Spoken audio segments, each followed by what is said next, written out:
Dr. Bill Crawford here, psychologist, speaker, author of 8 books, host of 2 PBS specials. Here again to bring you another tip on how to help you create the life you want. Specifically, how to use my life from the top of the mind philosophy to bring more clarity, confidence, creativity into everything you do. Today I want to look at the subject of anxiety, especially intense anxiety. This is not about just being a little anxious. This is about when anxiety kind of stops us from being able to get things done, gets in our way, or affects our life in a really negative way. Because a lot of times people go, well, yeah, anxiety, you should just don't worry, be happy. Just think positive thoughts. Put a big old smile on your face. Pull yourself up by your bootstraps. Have you noticed that isn't very helpful? If you're the person feeling anxiety, you rarely say, oh, thank you for sharing. I feel so much better now. And if you're the person trying to help someone with anxiety, they don't really like it when you kind of minimize that experience. So what I've come up with are what I call 5 new steps on dealing with intense anxiety.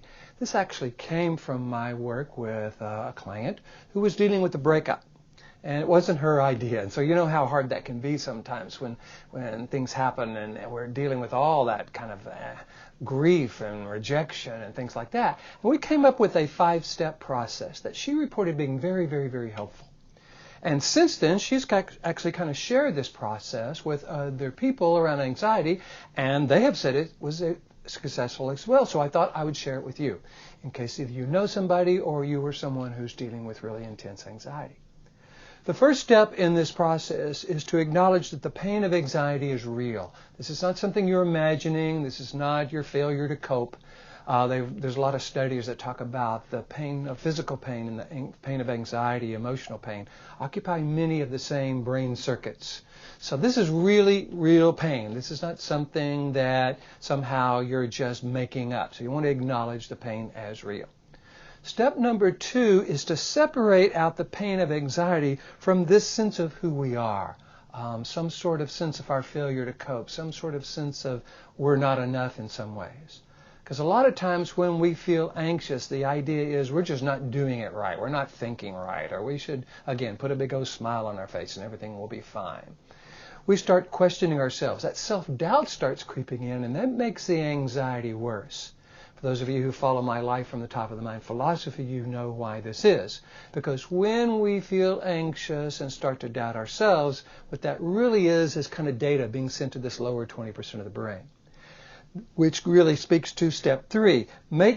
Give anxiety a meaning. Give it a reason for being there. Intense anxiety is beneficial when we need to either fight something or run away from it. It is a trigger for a fight or flight response. It's a trigger for reacting without thinking in a way because we're in a dangerous situation. So it triggers chemicals, adrenaline, noradrenaline, and cortisol, that are really designed to put us into that fight or flight mode. If someone's coming at us with a gun or a knife or a big old, mean look on their face, that triggers the anxiety. We can go into fight or flight. That's the good news. That's what it's for. But when we're kind of experiencing this generalized anxiety, or it's about some situation that makes us doubt our own self-worth, we've got to separate out the pain of the anxiety from this sense of who we are. It isn't a statement about our failure to cope. It isn't about who we are. So we want to give it meaning. It is actually a signal that something needs to change. There is a quote in my book, Life from the Top of the Mind, that says stress or anxiety is a signal something needs to change. Suffering is when we don't make the change. If we can recognize our anxiety as a valuable signal, we're being thrown into a part of the brain that's perfect for fight or flight, but we may not be in a situation where fight or flight is exactly what we want to or can do, and therefore anxiety, while it's understandable, isn't serving us. But it is a signal something needs to change. So what needs to change? What we need to do is begin to identify who we are separate from this anxiety. So what I encourage my clients to do when I'm working with them is come up with a list of 20 qualities or characteristics of them at their best. These aren't skills, these are qualities, characteristics. Most people go, 20? I might be able to do 5, but 20. I want to kind of overwhelm the brain to the point where we're no longer questioning our worth. Are you intelligent? Are you a good listener? Are you compassionate? Or do you have a good sense of humor? Are you passionate? Are you creative? Are you caring for people? What are the qualities and characteristics that define you at your best? If you have trouble coming up with 20, ask your friends, ask your family, ask the people who know and love you. But the idea is to come up with 20 qualities or characteristics of you at your best. Put them on a card or put them on your phone where you can kind of refer to them on a regular basis. Because now what we're doing is moving from trying to stop the anxiety to begin to access a part of the brain where our clarity, confidence, and creativity actually reside. What I call the top of the mind, this upper 80% of the brain, the neocortex. And this is where these qualities reside. So when we can start writing down the best of who we are by definition accessing this part of the brain. We're not trying to ignore the anxiety or trying to even stop the anxiety. Because frankly, making a change at this point really isn't about what we're stopping, it's about what we're starting. We are starting to recognize that, yeah, okay, we feel anxious, and at the same time we have these qualities and characteristics that we can be proud of, that we would recommend to someone we love. When we are being this way, we are someone we can be proud of. And that's a really important component because it begins to access an upper 80% of the brain. It starts triggering serotonin, endorphins, oxytocin, dopamine, all the chemicals that help us feel better and think clearer versus the adrenaline, noradrenaline, and cortisol that throw us into that lower part of the brain. So what we've done, remember, we've acknowledged the pain of anxiety. We've separated out who we are from that pain. So there's a situation that happened that triggered the anxiety, or just some thought or some old memory that triggered the anxiety. That is not who we are. That's just the old brain being triggered. One of the things we want to do is get really clear about who we are, especially when we're coming from this upper 80% of the brain. Give anxiety meaning. It's a trigger. It's a signal that something needs to change. And step 5 is beginning to imagine bringing these qualities to life. Who am I when I'm being a good listener? Who am I when I have a great sense of humor? Who am I when I'm being intelligent and a quick learner? Who am I when I am being passionate or compassionate? What's my tone of voice like? What's my body language like? Can I remember being that way? Well, of course. So what we want to do is start imagining, okay, who I am when I'm coming from this upper 80% of the brain and triggering the kind of chemicals that allow me to bring my best to life. Now we want to imagine bringing that into whatever we're doing next.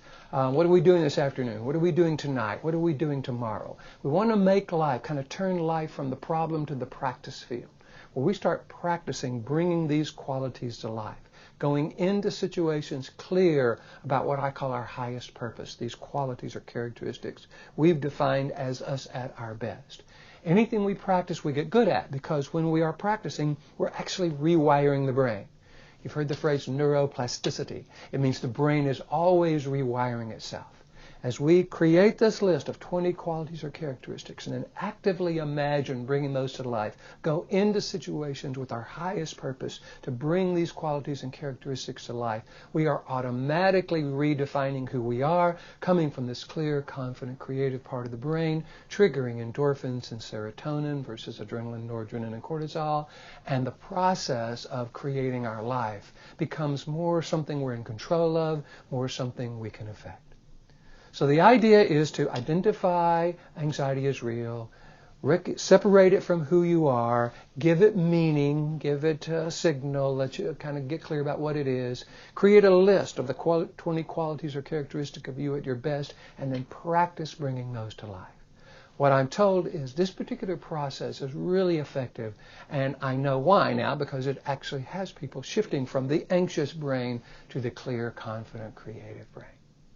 This is what I get to do. I get to go around the world teaching people my system called Life from the Top of the Mind. I have a book about it. If you want me to come to your organization, your church, your school, and help people kind of get a sense of how to have more influence, more control over how they're thinking and how they're feeling and who they are, all you got to do is go to my website, billcrawfordphd.com, hit the contact button, let me know what you're interested in. Love to talk with you about that. In the meantime, I hope you're liking these videos. If so, hit the like button. You know, I put these on YouTube and Facebook and Pinterest and iTunes and Twitter and all the good stuff. So feel free to follow me on any of those, subscribe to any of those. I do have a thing that I send out every week, and it's people who are on my email list, a quote list, where each week I send out one of my favorite quotes along with 2 or 3 paragraphs about how to apply that quote to life, and also a short video like the one you're seeing now. If you'd like to receive that, it's free. Again, go to my website, billcrawfordphd.com, hit the subscribe button, put your name and email address in, you'll get one every week. Hope you're enjoying this. I'm having a great time bringing them to you in the meantime. Here's to you, bringing more clarity, confidence, creativity into everything you do, and I look forward to seeing you in the next video.